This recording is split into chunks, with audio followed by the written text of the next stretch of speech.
ចាអរណាគ្នាមិនខ្ញុំហ្នឹងមិនលឺសូរច្រៀងហ្នឹងហើយថ្ងៃហ្នឹងចង់មកសាកសម្លេងដែរចា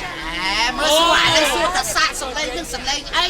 សម្លេងមាសហើយសម្លេងលងហាត់ជួយលងហាត់មានអីអញខ្លាចចូលស្ពាន់វិញណាលបងអត់សក់ថ្ងៃនេះខ្ញុំចង់ជ្រើសរើសអ្នកណាដែលចង់សាកលបងសម្លេង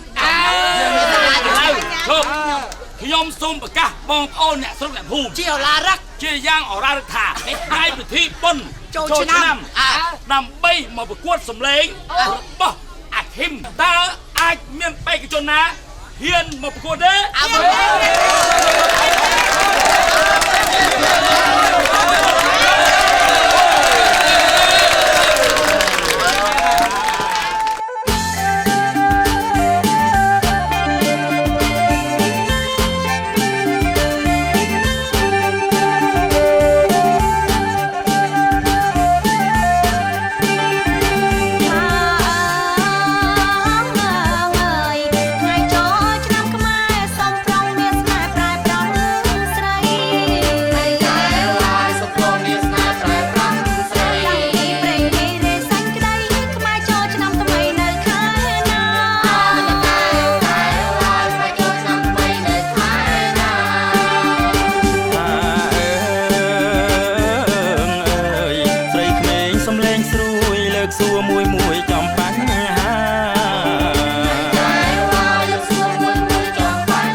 ចូលឆ្នាំថ្មីហេមន្តរដូវ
ស